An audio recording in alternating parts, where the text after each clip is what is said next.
네, 이번 역은 HBM역인데요. 안녕하세요. 하리원 아나운서님 그리고 이영훈 이사님 안녕하세요. 와주셨습니다.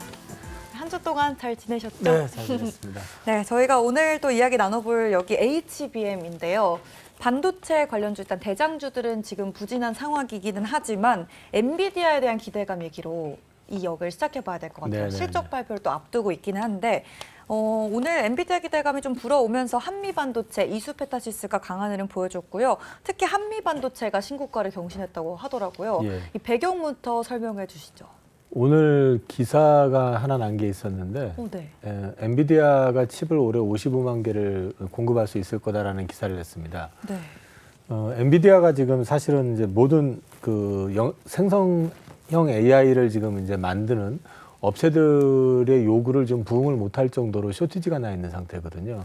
그래서 지금 이게 그 GPU 생산에 있어서 좀 처지는 문제에 대한 고민이 있었는데 이걸 55만 개까지는 이번에 만들어낼 수 있다라고 기사를 낸 걸 보면은 그만큼 공급이 늘어난다는 얘기가 되는 거고 그렇게 공급이 늘어나게 되면은 자연스럽게 HBM도 늘어나게 되는 거고 네.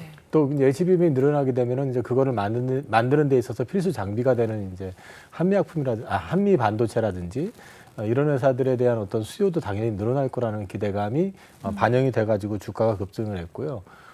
또 한 가지 특별히 이수페타시스 대비해 가지고 한미 반도체가 더 강했던 거는 네. 오늘까지 해외 NDR을 진행을 했었거든요. 그래서 이제 해외 쪽에다가도 이제 한미 반도체의 어떤 위상을 좀 알리는 그런 역할을 하다 보니까 조금 더 주목을 받은 게 아닌가 싶습니다. 그러면 어쨌든 간에 이 공급을 해결을 하면서 수요는 계속 늘어나면서 시장 자체는 좀 커질 수 있다는 말씀이시겠네요. 그러니까 당초 이제 물량이 계속 부족하다 이렇게 컴플레인들이 네. 많았는데 그쵸. 그 물량을 채울 만큼 우리가 공급을 해줄 수 있다라고 이제 발표가 나왔단 말이에요. 그 얘기는 물량을 채워준다는 얘기는 가격을 깎아주는 게 아니라 가격은 지금 뭐 천정부지로 올라 있는 상황이니까 네. 비싼 가격에 계속 그 물량을 늘린다는 얘기니까 실적도 당연히 좋아질 거라고 기대를 하는 거죠.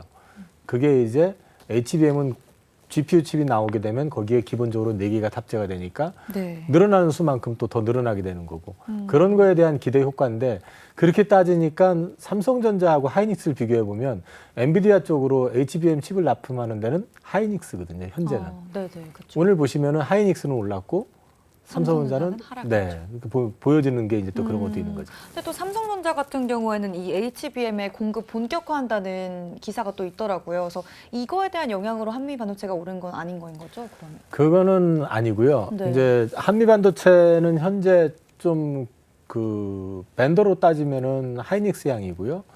나중에 뭐 이제 한미 쪽이 다시 삼성으로 들어갈 수도 있겠지만 어찌됐든 간에 지금 그 여파라기보다는 말씀드린 것처럼 이제 실적 기대감 이런 것들이 같이 맞물린 걸로 보시면 될 것 같아요. 네. 지금 실적 이야기를 안 그래도 잠깐 해주셨는데 다음 주에 이제 엔비디아 실적이 발표가 되잖아요. 네네. 이 기대감에 지금 후공정 관련주들도 상승을 하고 있는데 실적 과연 어떻게 나올 거고 또 앞으로의 전망은 좀 어떻게 보고 계세요? 엔비디아 아까도 말씀드렸지만은 물건이 없어서 못 파는 구조라고 그랬잖아요. 네. 지금 전분기 대비해 가지고 75% 정도, 76% 정도, 78% 정도 매출이 증가해 가지고 분기 매출만 76억 달러 정도 예상을 하고 있고요. 그다음에 이제 이 미국 같은 경우는 그 분기 가이던스를 맞췄냐 틀렸냐도 있지만 그 다음 분기에 대한 전망에 대한 게 있거든요. 네. 근데 이 부분이 이제 지금 현재 예상은 다음 분기 8월에서 10월이거든요. 거기는 이제 95억 달러까지 매출이 늘어날 거다라고 보고 있기 때문에 실적 개선에 대한 기대감이 굉장히 높고요. UBS 같은 경우는 계속해가지고 긍정적인 방향을 제시하면서 목표 주가를 지금 500달러로 올렸고, 그 다음에 그 파이퍼 샌들러라고는 하는 회사에서는 그 앞서 말씀드린 것처럼 이제 매출의 증가폭을 굉장히 크게 잡아가면서 역시 목표 주가를 상향하고 있는 분위기입니다.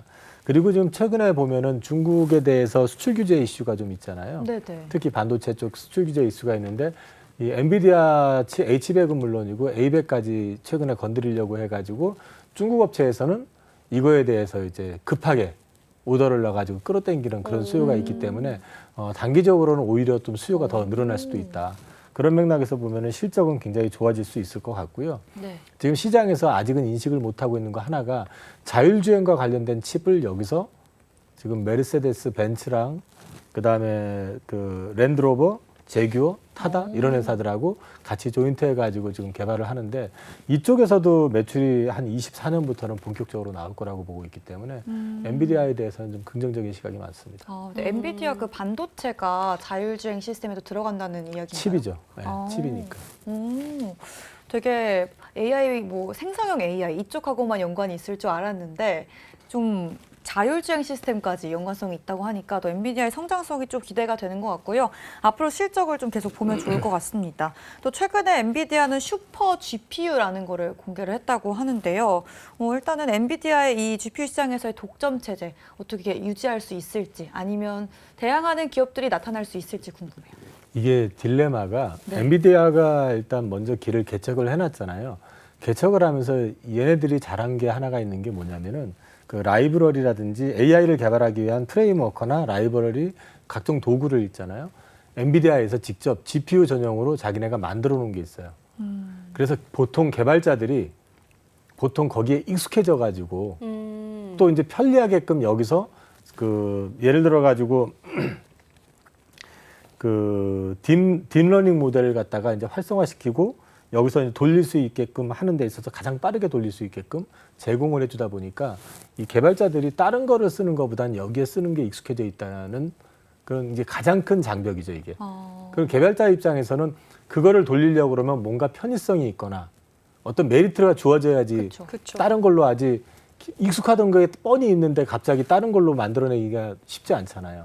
그러면 이제 AI 개발하는 사람들 입장에서는 그걸 뭔가 대체할 수 있는 거를 다른 데서 제시를 해줘야 되는데 지금 현재 인텔에서도 그렇고 AMD에서도 그렇고 자체적으로 같은 비슷한 거를 내놓기는 했는데 시장에 어필이 되지 않는 게 이전 거 버전에 대한 그 이전에 만들어 놓은 것을 갖다가 어떻게 호환을 시켜둘지에 대한 그런 게 제시가 안 돼 있어요.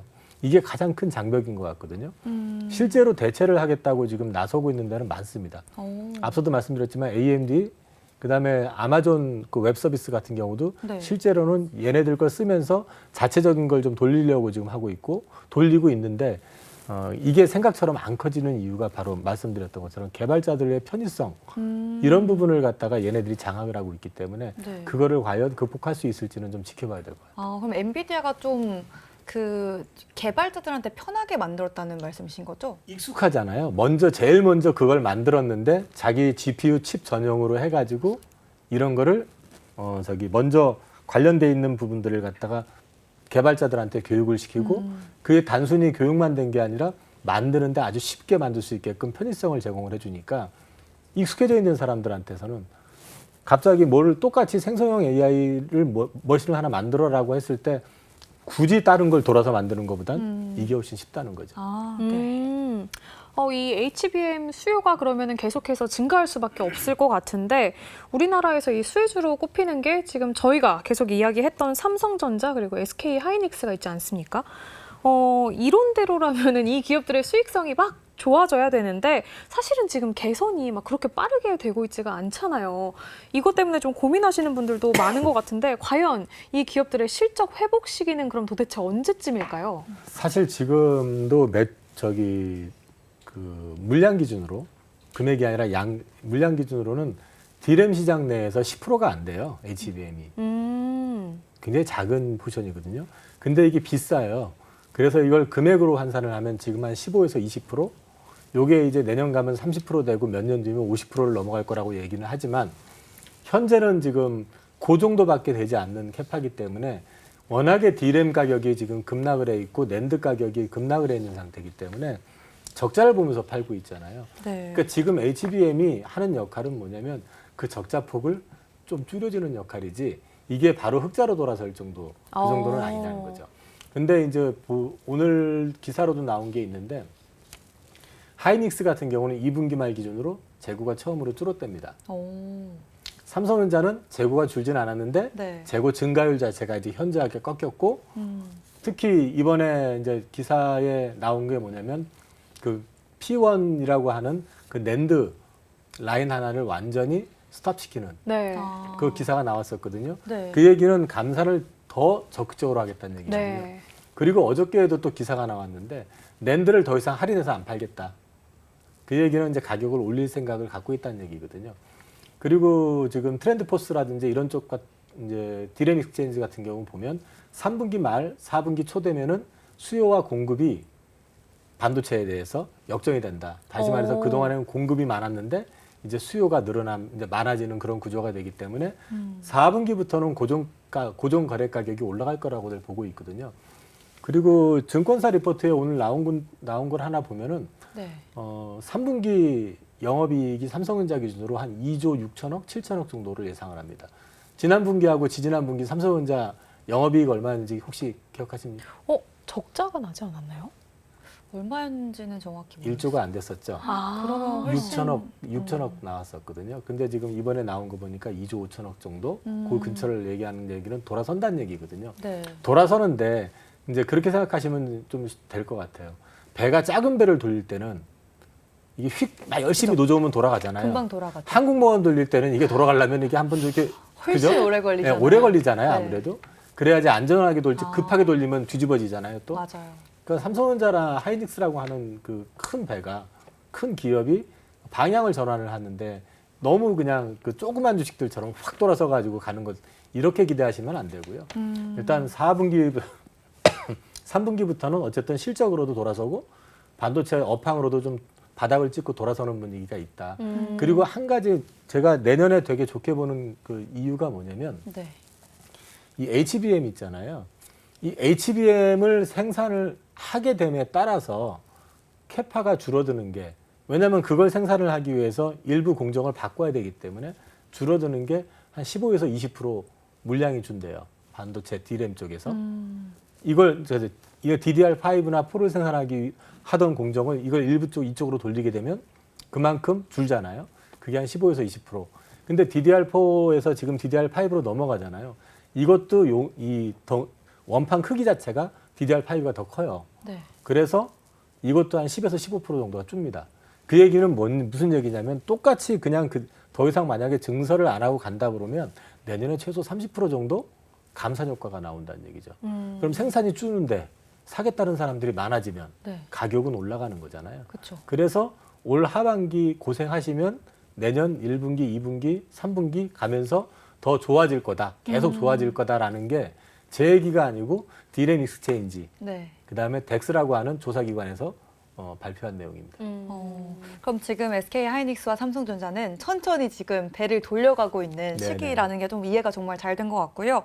어쨌든 간에 처음에 이 엔비디아 얘기를 시작을 했기 때문에 엔비디아가 좀 주목을 받은 게 생성형 AI의 인기와 함께잖아요. 좀 지나친 낙관론은 아닌가 하는 경계의 목소리도 있거든요. 좀 이에 대해서 리스크 요인이나 이런 점은 없을까요?